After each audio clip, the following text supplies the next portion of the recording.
ओम शांति। निराकार परमात्मा एवं अव्यक्त ब्रह्मा बाबांकर मुख निसृत ब्राह्मण संतान मानंकु अव्यक्त वर्ष पालन करिवार शुभेच्छा, शुभ अभिनंदन, सुप्रभात, सुस्वागतम। एबे भगवान सेही भଳି ବ୍ୟକ୍ତରୁ ଅବ୍ୟକ୍ତ ମୂର୍ତ୍ତ ହେଉଥିବା ସନ୍ତାନମାନଙ୍କ ସହିତ ମିଳନ ମନାଉଛନ୍ତି। ଅବ୍ୟକ୍ତ ଅର୍ଥାତ୍ ଏହି ବ୍ୟକ୍ତ ବା ସ୍ଥୂଳ ଦୈହିକ ଭାବଠାରୁ ଊର୍ଦ୍ଧ୍ୱ ବା ଅଲଗା ଏବଂ ନିରାକାର ଅବ୍ୟକ୍ତ ବାବାଙ୍କ ସମାନ ପ୍ୟାରା ବା ସ୍ନେହୀ। ସମସ୍ତେ ଯଥାଶକ୍ତି ଲକ୍ଷଣକୁ ଧାରଣ କରି ଲକ୍ଷ୍ୟସ୍ଥଳରେ ପହଞ୍ଚିବାର ପୁରୁଷାର୍ଥ କରୁଥିବାର ଦେଖି ଭଗବାନ ମଧ୍ୟ ହର୍ଷିତ ହେଉଛନ୍ତି। କାରଣ ସମସ୍ତେ ଯଥାଶକ୍ତି ବାବାଙ୍କ ସମାନ ହେବାର ପ୍ରମାଣ ଦେଉଛନ୍ତି, ଅର୍ଥାତ୍ ସୁପୁତ୍ର ହେବାର ପୁରୁଷାର୍ଥ କରୁଛନ୍ତି। ସାହସ ରଖିଥିବା ସନ୍ତାନମାନଙ୍କୁ ଦେଖି ଭଗବାନ ଖୁସି ହେବା ସହିତ ବିଶେଷ ସହଯୋଗ ବା ଏକ୍ସଟ୍ରା ସହଯୋଗ ମଧ୍ୟ ପ୍ରଦାନ କରୁଛନ୍ତି।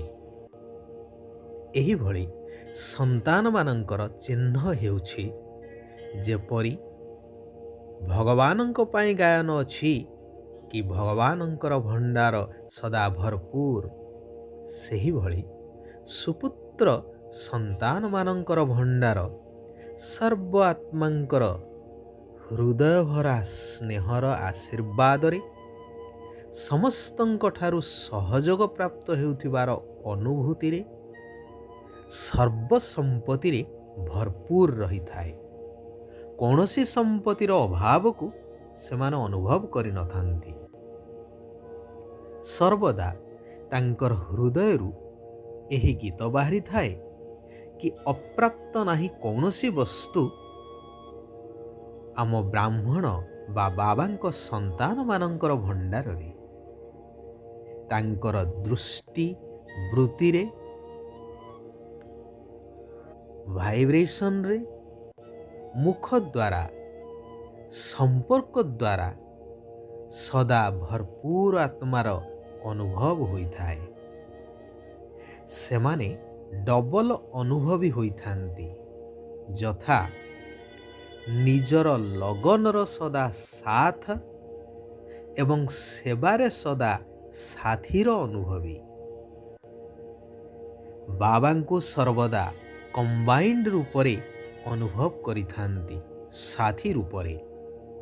ଗାୟନ ଅଛି ନା, ସତ୍ୟ ଯୁଗରେ ପ୍ରକୃତି ଦେବତାମାନଙ୍କର ଦାସୀ ହୋଇ ସମୟ ପ୍ରମାଣ ସହଯୋଗ ଦେଇଥାଏ।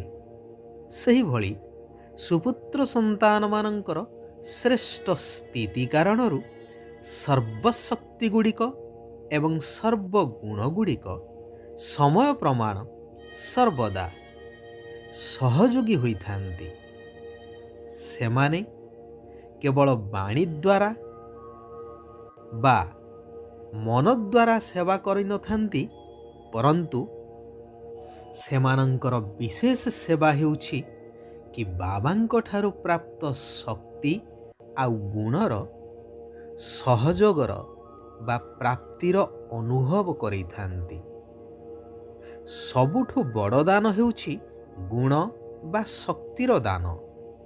ଏହି ଦାନ ଯିଏ ଯେତେ କରିଚାଲିବ, ପ୍ରାପ୍ତି ସ୍ୱତଃ ହିଁ ହୋଇଚାଲିବ।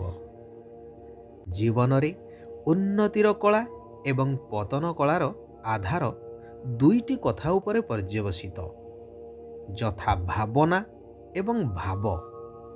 ଯଦି କୌଣସି କାର୍ଯ୍ୟ ପ୍ରତି ବା କାର୍ଯ୍ୟ କରିଲା ବାଲା ପ୍ରତି ଭାବନା ଶ୍ରେଷ୍ଠ ଅଛି, ତ ତାର ଫଳ ମଧ୍ୟ ଶ୍ରେଷ୍ଠ ପ୍ରାପ୍ତ ହେବ ସ୍ୱତଃ। ପ୍ରଥମଟି ହେଉଛି ସର୍ବପ୍ରତି କଲ୍ୟାଣର ଭାବନା। ଦ୍ୱିତୀୟଟି ହେଉଛି କିଏ କିପରି ବି ହେଇଥାଉ କିନ୍ତୁ ସଦା ସ୍ନେହ ଆଉ ସହଯୋଗ ଦେବାର ଭାବନା। ତୃତୀୟ ହେଉଛି ସର୍ବଦା ସାହସ ଆଉ ଉଲ୍ଲାସ ବଢ଼େଇବାର ଭାବନା। ଚତୁର୍ଥ ହେଉଛି କିଏ କିପରି ବି ହେଇଥାଉ କିନ୍ତୁ ସଦା ଆପଣାପଣିଆର ଭାବନା। ହେଲେ ପଞ୍ଚମ ତଥା ବିଶେଷ କଥାଟି ହେଉଛି ଏହି ସବୁ ଭାବନାର ଫାଉଣ୍ଡେସନ ବା ମୂଳଦୁଆ ଆତ୍ମିକ ସ୍ୱରୂପର ଭାବନା। ଏହାକୁ ହିଁ କୁହାଯାଏ ସଦ୍ଭାବନା ବା ସମ୍ପୂର୍ଣ୍ଣ ସକାରାତ୍ମକ ଭାବନା। ଏହି ଭାବନା ରଖୁଥିବା ଆତ୍ମିକ ସନ୍ତାନମାନେ ହିଁ ଉନ୍ନତିର ଶୀର୍ଷରେ ପହଞ୍ଚି ଭଗବାନଙ୍କର ସର୍ବଶ୍ରେଷ୍ଠ ସୁପୁତ୍ର ହୋଇଥାନ୍ତି ଏବଂ ଭଗବାନଙ୍କର ସର୍ବପ୍ରାପ୍ତିର ଅଧିକାରୀ ହୋଇଥାନ୍ତି। ଗାୟନ ଅନୁସାରେ ଅପ୍ରାପ୍ତି କୌଣସି ବସ୍ତୁ ରହିନଥାଏ ଏମାନଙ୍କର ଭଣ୍ଡାରରେ। ପରନ୍ତୁ ଯେତେବେଳେ ଭାବନା ବିପରୀତ ହୋଇଥାଏ ସେତେବେଳେ ଅବ୍ୟକ୍ତ ସ୍ଥିତି ବା ଆତ୍ମିକ ସ୍ଥିତିର ଅନୁଭବ କରେଇବାକୁ ଦେଇନଥାଏ। ଏହା ହିଁ ହେଉଛି ମାୟା ଆସିବାର ପ୍ରବେଶ ପଥ।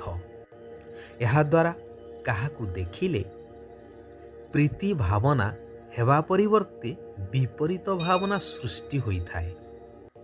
ଭାବନା ପ୍ରଥମେ ସଂକଳ୍ପ ରୂପରେ, ତାପରେ ବାଣୀ ରୂପରେ, ପରିଶେଷରେ କର୍ମରେ ହିଁ ପ୍ରତିଫଳିତ ହୋଇଥାଏ। ଯେପରି ଭାବନା ସେହିପରି ବାଣୀ ବା କର୍ମରେ ଦେଖିବାକୁ ବା ଶୁଣିବାକୁ ସମ୍ବନ୍ଧରେ ସବୁଥିରେ ମଧ୍ୟ ସେହିଭଳି ପ୍ରତିଫଳିତ ହୋଇଥାଏ, ଯଦ୍ୱାରା ମିସ୍ଅଣ୍ଡରଷ୍ଟାଣ୍ଡିଂ ହୋଇଥାଏ। କେହି ଭଲ କରୁଥିଲେ ମଧ୍ୟ, ଭଲ କହୁଥିଲେ ମଧ୍ୟ ତାକୁ ତାହା ଭୁଲ ବା ଖରାପ ଲାଗିଥାଏ। ଏହିପରି ଭାବନା ହିଁ ମନୁଷ୍ୟର ଭାବକୁ ପରିବର୍ତ୍ତନ କରି ପତନର କଳାକୁ ନେଇଯାଇଥାଏ। ତେଣୁ ସର୍ବଦା ସର୍ବ ଆତ୍ମାଙ୍କ ପ୍ରତି ଶୁଭ ଭାବନା ଏବଂ ଶୁଭ ଭାବ ରହିବା ଆବଶ୍ୟକ। ଗୋଟିଏ ହେଉଛି ଶୁଭ ଭାବ ଆଉ ଭାବନା, ଦ୍ୱିତୀୟ ହେଉଛି ବ୍ୟର୍ଥ ଭାବ ଓ ଭାବନା ଏବଂ ତୃତୀୟଟି ହେଉଛି ସାଧାରଣ ଭାବ ଓ ଭାବନା। ଶୁଭ ଭାବ ଭାବନା ଆଉ ବ୍ୟର୍ଥ ଭାବ ଆଉ ଭାବନା, ଏହା ଉପରେ ତ ଆମେ ଶୁଣିଲେ, କିନ୍ତୁ ସାଧାରଣ ଭାବ ଓ ଭାବନା ଏହାଦ୍ୱାରା କୌଣସି କ୍ଷତି ତ ହୋଇନଥାଏ, ହେଲେ ଏହି ଶ୍ରେଷ୍ଠ ସଙ୍ଗମଯୁଗୀ ବ୍ରାହ୍ମଣ ଜୀବନର ଯେଉଁ କର୍ତ୍ତବ୍ୟ ଯେ ଶୁଭ ଭାବନାର ସେବା ଦ୍ୱାରା ଯେଉଁ ପ୍ରାପ୍ତି ବା ଫଳ ଜମା ହେବାର ବିଶେଷ ବରଦାନ, ତାହାର ଅନୁଭବ ହେଇନଥାଏ, ଯାହା ଉନ୍ନତିର ଶିଖରକୁ ନେଇନଥାଏ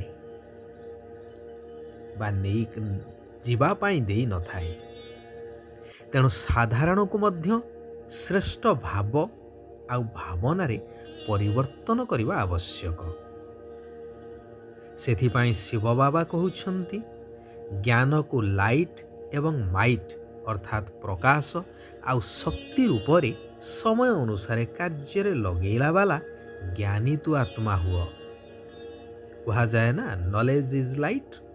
ଯେପରି ସୂର୍ଯ୍ୟଙ୍କ କିରଣରେ ଅନ୍ଧକାର ଦୂରୀଭୂତ ହେଇଥାଏ, ସେହିଭଳି ଜ୍ଞାନାଲୋକ ଦ୍ୱାରା ମନରୁ ସମସ୍ତ ପ୍ରକାରର ନକାରାତ୍ମକ ରୂପକ ଅନ୍ଧକାର ଦୂର ହୋଇ ଭୁଲ ଠିକ୍ ସ୍ପଷ୍ଟ ରୂପେ ପ୍ରତୀୟମାନ ହେଇଥାଏ। ମନର ଅନ୍ଧକାର ସମ୍ପୂର୍ଣ୍ଣ ଦୂରୀଭୂତ ହୋଇ ଆତ୍ମା ଶକ୍ତି ସ୍ୱରୂପ ହୋଇଥାଏ। କେବେ ମଧ୍ୟ ଭୁଲ କର୍ମ ବା ଭୁଲ ସଂକଳ୍ପର ବଶୀଭୂତ ହୋଇନଥାଏ।